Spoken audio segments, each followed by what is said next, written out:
Well, what it would do is something that we've been requesting for the last 2 weeks, more funding for the small business program.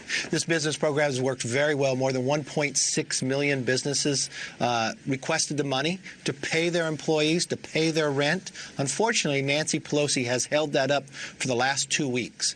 What we have watched, and the one question I have watching her on the Sunday show, name me one productive thing Speaker Pelosi has accomplished during this pandemic. When President Trump, on January 31st, put in the ban from China, February 24th, she asked people to gather together in San Francisco. She actually fought the ban. When we wanted to put the CARES Act together, she came in, held it up. Now we had a small business program working. She's now held up the money. There's 700,000 small business applications in right now, trying to keep their doors open. Last week we watched 5 million people, new numbers for unemployment. How many more millions of Pelosi's layoffs will we have to endure before she'll put people before politics? Even at this moment to get this agreement, we could have been done yesterday. But the Democrats continue to hold up, even though we have agreed to all the numbers. Okay, let's keep it real. Nancy Pelosi is a disaster. We know that. Unethical, disgraceful, a liar. You know, just throw in your adjective. It's all true. Nancy Pelosi is the worst. She's the worst. I don't say that about every Democrat. There's some Democrats that aren't the worst. Nancy Pelosi is the worst. All right. Now, she has made this whole process of getting money to people who, remember, this is not a free market thing. This is the government says you are not allowed to work anymore. You are not allowed to. And the government then is stepping in to say, we will essentially float your money, because it's the money of we, the American people, to you.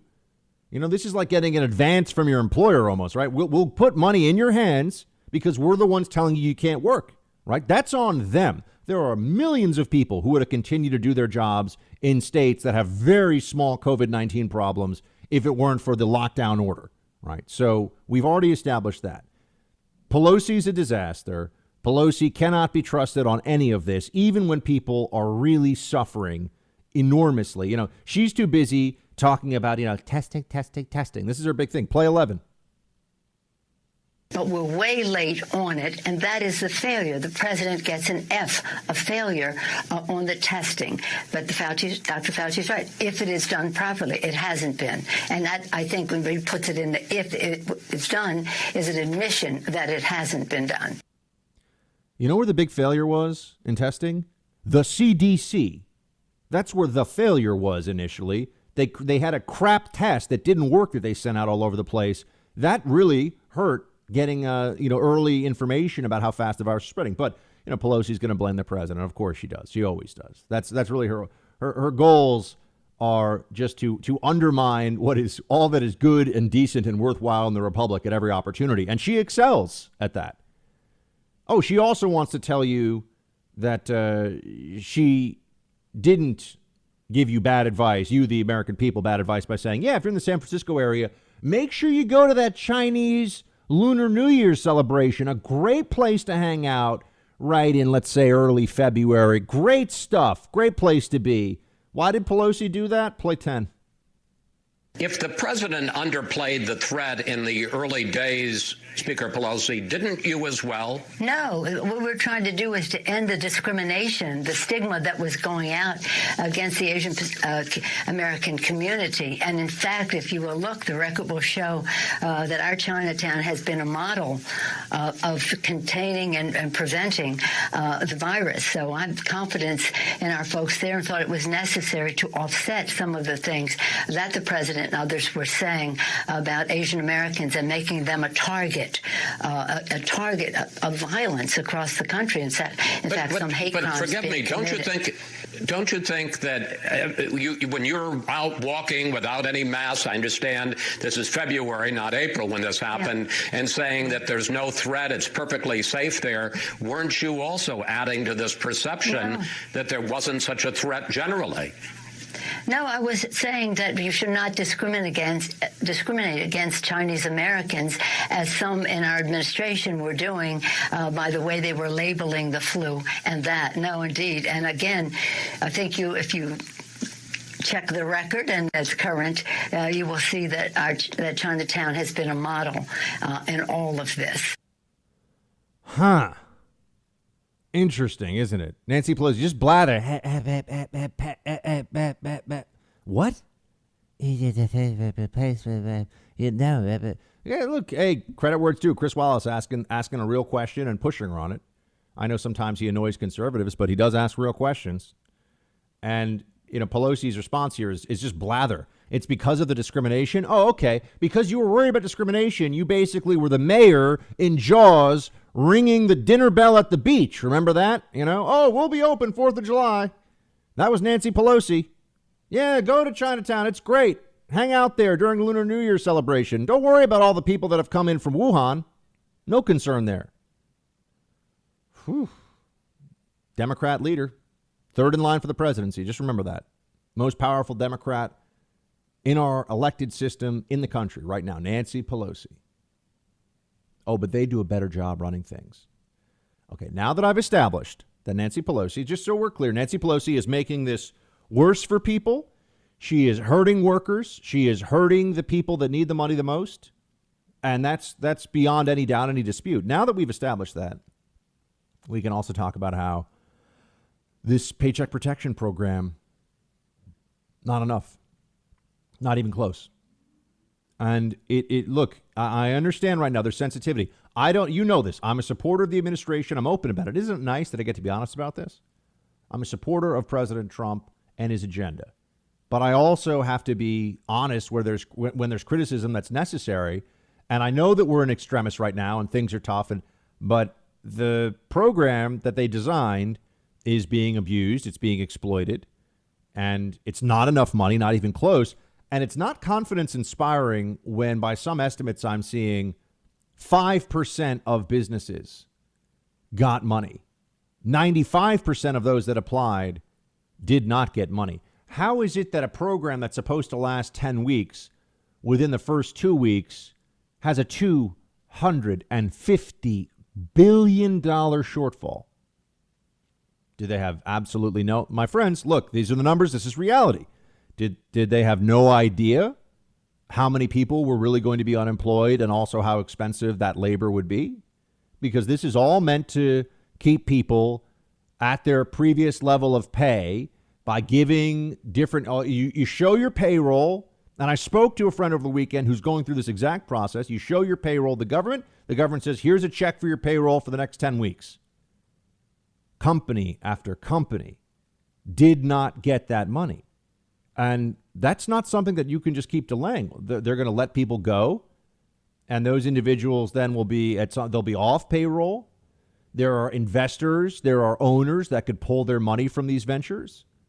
If you're trying to do a startup, if you're trying to raise money, what happens now? You're missing payroll? Do you think investors are going to say, yeah, we know times are tough. Let's throw more cash to you while you're running in the red here. Can't buy product either. Businesses that don't have money, if they're giving the money to their payroll, for example, they can't buy product even if they could stay in business at some level. So what are you left with here? How could the government have gotten this so wrong? I think we need to ask the question. I think we need to understand. The numbers on this are not good. The way that this has worked out so far is not confidence inspiring at all. I mean, Shake Shack, which does make a great burger, but it's a big chain now. They've got them in Vegas and New York. I think they got them all over the country. They got them in D.C., I think, all over the place. Shake Shack got $10 million from the coronavirus stimulus funding. This is supposed to be for payroll, right? Shake Shack got $10 million. They had to return it. You know why? Because 2 days after they got that money, they had to return it because they raised $150 million in equity. Harvard University, this one's particularly well known right now, $40 billion endowment. Harvard University got $9 million. And now people say, Buck, they have employees too. Yeah. Don't you think that they should probably be able to weather the storm with their $40 billion with a B dollar endowment? They really need $9 million in emergency cash funding? No, because the whole higher education system has largely become these universities are hedge funds and influence peddling schemes where people also take classes. It's really not about making people the leaders of the future and educating them in the way that, will make for a better society. That's all. It's just all branding and money and access. The elite institutions in this country. No, that's really the whole thing's a house of cards. It's beginning to fall apart too. You know how many dumbasses I know who went to Harvard and Yale? More than I could even say. I could just start naming people. Be like, this guy, dumbass, didn't do anything with his life. This guy, jerk, didn't do anything. Tons of them. Now, a lot of them had, mommy and daddy gave money or went there. Or, legacy stuff is a big part of all this. But this notion that, if you go to one of these schools, like Harvard in particular, and somehow, I know people say to me, oh, Buck, but, is this a sour grapes thing? I mean, I could have gone to an Ivy League business school. I didn't go because I didn't think it was worth it. So, them's the facts. Actually, could have gone to a couple of Ivy League business schools. Humble brag. Who cares? Doesn't mean anything. All it meant was I figured out how to play that system well enough to be one of the people chosen to take out a quarter of $1 million in education loans beyond college, right? But Harvard's got a $40 billion endowment, and they want money. The small business, the numbers on this are staggering. The Small Business Administration gave $1.6 million loans, rather, not dollars, 1.6 million loans through the Paycheck Protection Program. There are 30.7 million small businesses in America, according to the Small Business Association. So 5.4% received funds before the program ran out of money last week. 95%, 94.6% received nothing. This is what a government rescue looks like. The connected, the big fish, they eat all the fish food before it gets down to the bottom of the tank. The little fish that you're trying to help, no fish food for them.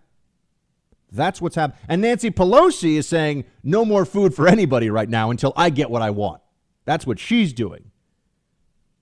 The numbers don't lie, my friends. Ruth's Chris has $86 million. Now, look, their stakes are excellent, and I understand they employ people, but this is emergency funding.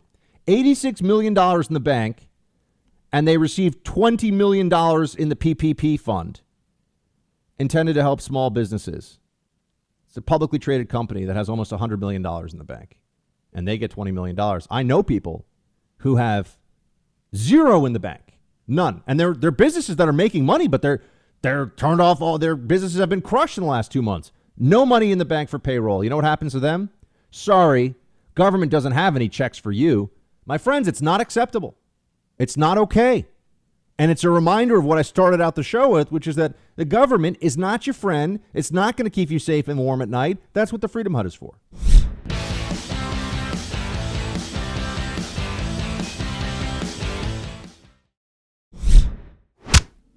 All right, to continue our conversation about how small businesses are getting the short end of the stick right now, we have Will Ricciardella with us right now. He is from the Washington Examiner, where he's an editor. He's following this very closely, and we're going back and forth all the time trying to update each other. Will, great to have you on the show. First time. Thanks for having me on, Buck. All right, man. So I was telling everybody that 5% of small businesses so far have gotten cash. What are you seeing at the national level? And also then I want you to tell us about businesses that you just know personally. What are they dealing with right now? Well, at the national level, people aren't getting the PPP. They're not getting the stopgap. They ran out of money pretty quickly. A lot of the money was deferred towards unemployment insurance. People are guaranteed $600 a week, employees who are laid off, and it's the wealth creators who seem to be getting the short end of this stick. I know this. My family has businesses in New York. They're restaurants. My uncle was unable to get any of the funds for the PPP. Most of his workers have left and filed for unemployment insurance because they get an extra $600. They don't even want to stay on the payroll anyway. Well, that's remarkable. Explain that. Like, why would they rather? How is the incentive structure set up so that they'd rather not be on payroll? Because if you sign up for unemployment insurance, not only do you get the unemployment insurance that the state gives you, from the federal bill, you get an extra $600 bonus. This is per week. So why would you stay on the payrolls? It's now, this is for a 4-month extension. So let's say, you try to open up now. You're not going to get your workers back for 4 months. How do you even open? How do you transition into a period where you can give people service? That's not to mention that people are already terrified. They're not going to go into a restaurant. Tell me this. What are the family business here, the restaurants you're talking about? Do they think they're going to be able to reopen this year? Oh, boy. I mean, that's a discussion I don't think anybody wants to have at this point. That's certainly in the back of people's minds. It's terrifying. I mean, this is a business. Look, you can extrapolate this into millions of Americans. My family's been in business now for 56 years. They're worried about losing them. This is a biggest employer in the town, in the area. It's outside of New York City. It serves people who come up from New York City or commute. And there's not a lot of other jobs in the area. So this is shifting a lot of people from payrolls onto government unemployment insurance. And when that runs out, what are people going to do? If a lot of these wealth creators are closed, where do people work? They're going to have to stay on unemployment insurance. And what happens to the other expenses that, for example, the restaurants, I mean, to drill down on this for a second, what happens to the other expenses, rent, and so on and so forth? Right. So if you have this, if you have the CARES Act and this PPP and it helps business owners stop the gap, it may not do it entirely. It's not going to do it long enough, and you're not creating any wealth. The reason you have this business is so you can pay yourself a salary too. If you're just making your utilities, your rent, what's the point of keeping it open? If you have to dip into your own savings, what investments can you make in the future? So look, this is killing businesses, in particular service industry. In a restaurant, who's going to, I don't know, you're in New York City, I'm in Washington, D.C. I'm watching people dive off sidewalks when I walk past them. Do you think they're going to want to go sit at a counter at a bar? I see people jogging on empty streets, jogging like going pretty fast, maybe like 7-8 minute miles with, or 8 minute miles with face masks on.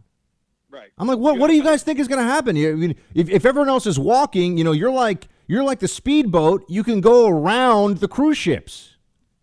You're exactly right. So look, before they even had instituted government lockdowns, people were already moving away from going to restaurants. We had a lot less reservations. There was a lot less people coming in. It's going to be a huge transition to get this to happen again. You're going to have to open up in phases or all at once now in order for this to be over, perhaps by fall or winter. You'll have to open now before people feel confident to go out again. There's been so much misinformation spread about this, and the government's kind of one-size-fits-all approach helps the rich people, the people who have money, who work from home, work remotely, but it doesn't help working-class Americans who can't afford to socially distance for 2 years, who can't afford to wear masks and stay away from everybody for a year. It just doesn't work for them. So that's why you have people protesting. They can't accept those costs, where you have the hoity-toity folks in Manhattan and in Washington, D.C. They can wear a mask and run off the sidewalk all day. But a majority of Americans can't do that. They can't afford to. And how worried are you just at the macro level? We only got about 30, 40 seconds left, but they're talking about now a $500 billion bailout fund for states and cities. I'm getting the sense that people really believe that the government can just write blank checks for everything and it's fine. Well, yeah. So I have an economics background, right? You're writing out all this money, you're giving unemployment insurance to people that aren't working, and you don't have wealth creators creating wealth. I mean, so what happens? You'll have massive inflation. People are spending money. It's not backed up by any discernible production. And you'll get somewhat of inflation, even on consumption spending. And look, you have some people who are laid off or cutting into their savings. You're gonna have Will, hold on. I want to actually, let's continue this on the other side of the break for a minute. Stay with me. We'll come back and get back into this.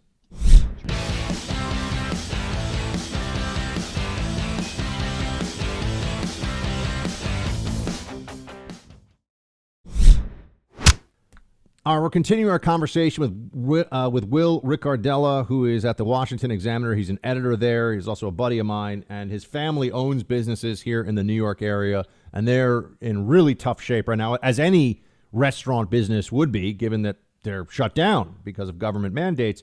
So, Will, you're talking about the inflationary pressure. I mean, I just feel like, we undershot with PPP, undershot within the first couple of weeks by at least $250 billion. And I think they're just asking for that with the idea that in another 3 or 4 weeks, they're going to say we need another $250 billion.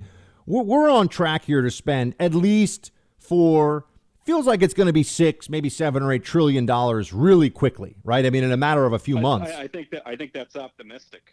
I think it's more like 10 trillion. Look, the government shut down these businesses, so therefore they owe them some responsibility to stop the gap. And a lot of these businesses are going to take it, pay off their bills, but it doesn't leave much for them. A lot of their employees are going on to unemployment insurance because it's more money. These people are dipping into their savings as well. They're not going to have any money to invest when things open up. They're not going to. My family's outside of New York City. They depend on people who come up from New York City. That's not going to happen for a long time. So there's going to be less savings, less investment. We're not going to hire everybody back. You can't raise your prices because there's not as much money out there. And let's hope that inflation's stays low, that you don't have these menu costs and so on where they have to change their prices constantly. Look, there's so much uncertainty that businesses aren't going to invest like they used to. I don't see the economy coming back for a very long time. 2021 is optimistic. What do you think should be done here? I mean, the administration, I was telling everybody, look, Pelosi is what she's doing is monstrous here by stopping people from getting money that they need right now. And it's all politics with her. And she's a disgusting plutocrat, and people should know that. But the administration, they're not really able to do what they've said they're able to do, which is to keep people more or less with money in their pockets who were employed going forward, even though they've opened the money gun in a way like we've never seen it before. So what do you think they should be doing? Well, I think what happened first, the problem was uncertainty, right? New York, it was, we're going to stem the tide for 30 days. We'll open back up on April 15th. Uncertainty hurt business. Now I think it's the certainty. At first, you had the government saying, oh, we're going to flatten the curve. And then once that's over, you know what I mean? We can reopen businesses. Now we're going to flatten the curve. The curve is flattened. Now we're going to have to do this until there's a vaccine, or indefinitely, or you're going to have to wear a mask for 2 years, or they're not giving any option for people to there's a lot of epidemiologists saying, look, our only option is herd immunity. They're not saying, hey, let's let kids who have zero risk of this disease go back to school. Let's try to go back to regular life here. They're saying to businesses in general, especially service industry, you can't have more than 10 people in your business. And, you're going to have to stay 6 feet apart, and you're going to have to wear masks and so on. There's no way restaurants. Well, I was about to say, I mean, when people say this, they obviously don't know anything about the restaurant business because it's all about turning tables relatively quickly, right? And the more tables, the better.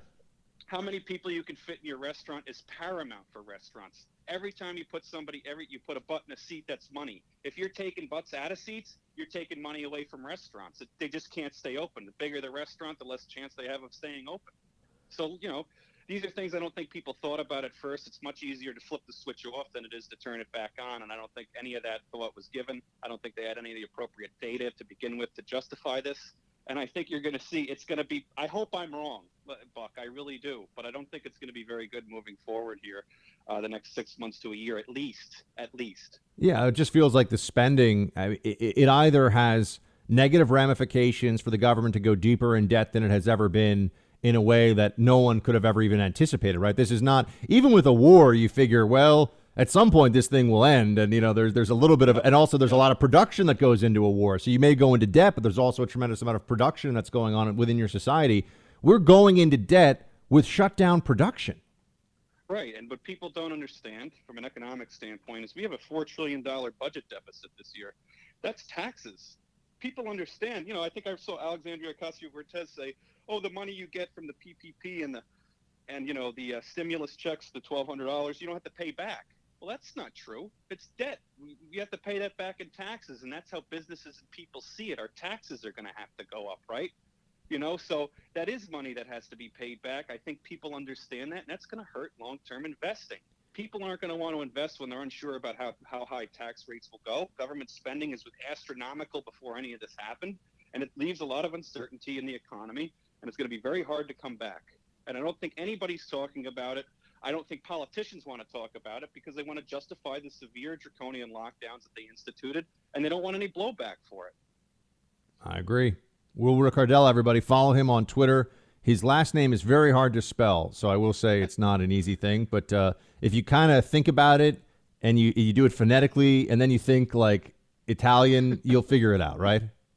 Yeah, and just Google that. You can find the restaurants. Google Ricciardella, you'll find them easily. There we go. Will, thanks so much for your insights, my friend. We'll have you back soon. You take care. Thank you, Buck.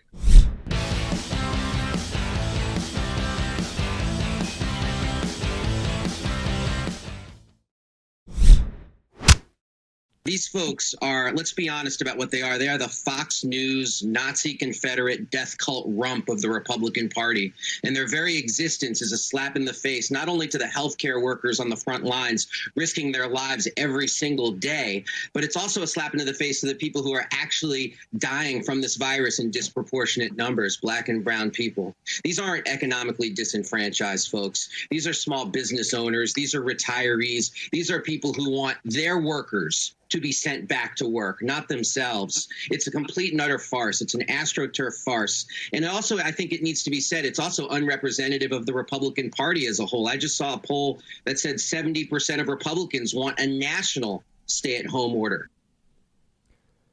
This person's appalling, utterly appalling. But he writes for The Nation, which is perhaps the most disgusting commie rag in any circulation in the United States. So he's a sports writer for it.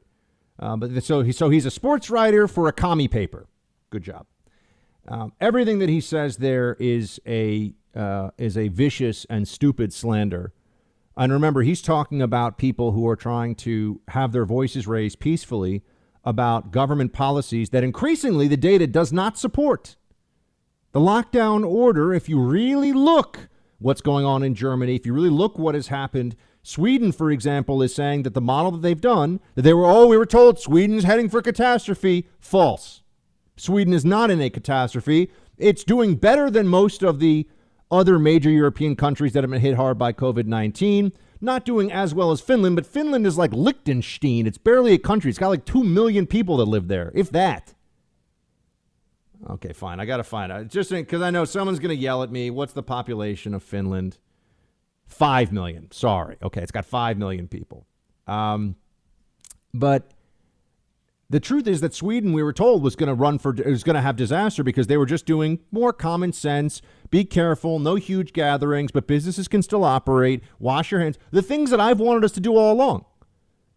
Act like we're in a really, really bad flu season. Take those kinds of precautions and not act like everybody's about to die from bubonic plague if they leave their house. Everyone has to be on lockdown. So the people that are upset about this, I mean, he's now slandering them, saying that they want their workers to go. No, I know people who are small business owners here in New York and employees who want to go back to their jobs, who want to be able to function again and earn a living again. And for the attitude from some of these media elites to be, and they're not elite as in they're good, but they think of themselves as better than other people. I just want to know what Dave Zurn would say to the 4,000 cars that showed up and waited in line for hours in Houston, Texas over the weekend for food bank assistance because they don't have any food and they don't have any money. 4,000 cars, probably some of them have at least a few people in them, right? Probably folks might have shown up with their family members. What are those, or even if they're the families at home, how many individuals do you think those 4,000 cars are representing? And that's just one day in Houston, Texas.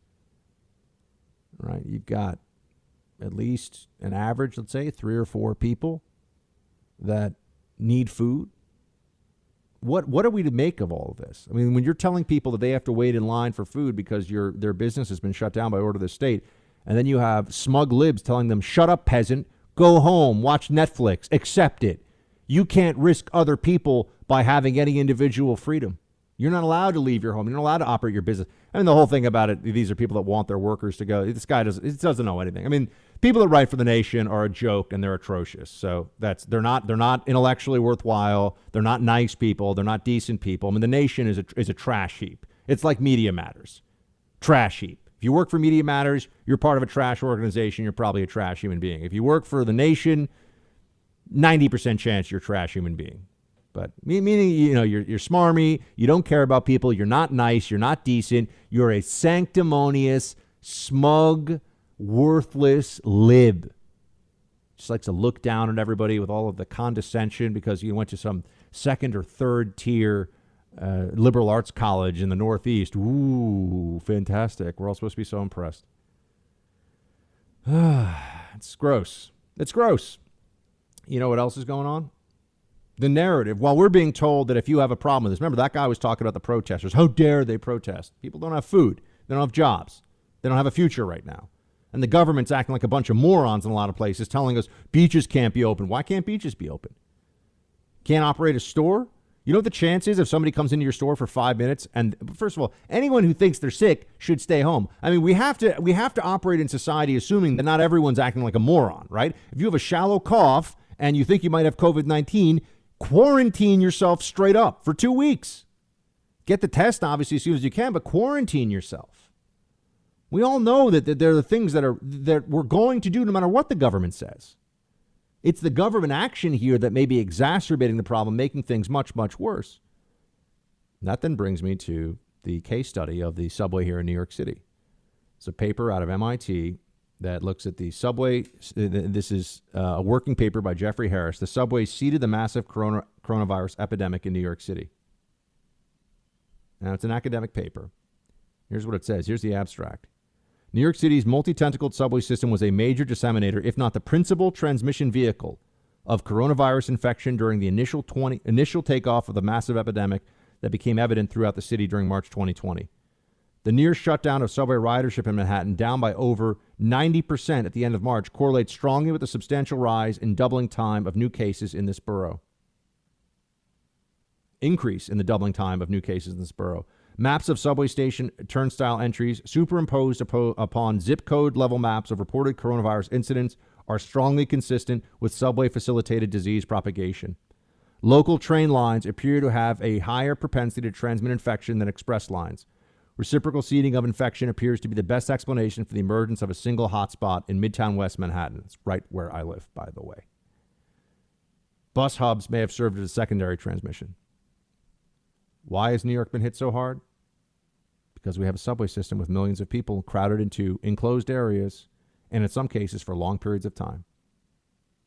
I read through this whole study over the weekend. It's exactly what I've been telling family and friends for weeks in the city. This is what happened. New York had the spread of this because it's an international transit hub from Europe and from China. Both. We got it from both. And it started to spread rapidly here in the city, and it spread far and wide along the same route that the subway goes. And the worst cases were further out on the subway line, places in far out Queens and far out Brooklyn. And it's because the longer you're on the train, the more people come on and off the train, the more prolonged your exposure, and there are more people to expose you to. That's what happened. I've been looking at this for a long time. Someone like me, I'm on the subway during the month of the highest spread of the disease, or I should say February, when it was spreading effectively completely unregulated and no one really even knew about it. And then into March, when everyone realized, oh my gosh, we got a monster on our hands here, I was on the subway 4 times a day. 2 subway rides to do my first radio show, 2 subway rides to do my second radio show every single day. But my subway rides last about 10 to 15 minutes because I'm only going on the island of Manhattan. I'm not traveling to the outer boroughs. So I spent less time. It still is at high risk for this disease, by the way, but I spent less time on the subway than someone who's coming 45 minutes, an hour and 15 minutes from far out in Queens. Guess where you've had the worst pockets of disease? You know, the biggest outbreaks have been far out on the subway line, though, not away from the subway, far out on the subway line. And this all makes sense from everything we know about this disease, that it's, first of all, it likes dark. It likes, dark and cool climate. It likes enclosed spaces, just like the flu. It likes people being close and packed into each other. So you would come on the subway, be exposed to this virus, and then go home to your community and then spread it to more people in your community. And that kept happening and happening and happening all along the subway lines. It also explains why Manhattan has had far less exposure to this virus so far. I shouldn't say exposure, far less cases of this virus so far than other places further from the center of the city and commercial activity. And then you know what happened? The city authorities, after the subway had been the primary transmission mechanism, which I believe it was, which is why are we so much worse off than Los Angeles here? Los Angeles is a huge city, millions and millions of people. We got and I can't even do the math, but we've got such a worse situation here than Los Angeles does. It's not even close. Why would that be the case? Well, because Los Angeles doesn't have a mass transportation system. And other cities, they've had some bad outbreaks, but it's not spiraling out of control. They don't have a mass transportation system. The New York City subway, which is the transportation heart, you can't get anywhere here unless you're on the subway, really. I mean, you can't go to work. You can't do it. You'll wait in traffic forever. I mean, driving in and out of this city at the wrong time is almost impossible. I mean, people do it, but it's a really difficult thing to do every day. The subway is the heart of the city for commercial purposes, for transit purposes. More subway workers per capita infected with coronavirus than the worst zip codes of the 5 boroughs. So, of course, subway workers were at particularly high risk of getting this because the subway was the main mechanism for transmission, and they're on the subway all the time. So this is what happened. And you know what they told us to do once it had already spread far and wide on the subway? Lockdown at home. School shut down. Do you know what one of the worst things you can possibly do when you already have very widespread transmission of this virus is? Without making any distinctions, tell people who are younger and healthier, now you can't even leave the house. You must stay at home all day, coughing, touching things, with your grandma, your grandpa there, elderly relatives, or your parents there who are, over 65. Yeah. That's what the city authorities, that was their plan. Lock everybody down at home. The disease had already spread all over the city. They're going to find out at least 1 million people were exposed to this at some level to get antibody and have antibodies from it. That's my guess. We know over 150,000 cases confirmed. Might have been 2 or 3 million people that have antibodies to this at this point, or have had some level of exposure. And then they shut it down. They told everybody to go home. You know what that did? Made it worse. But listen to the experts, they tell you.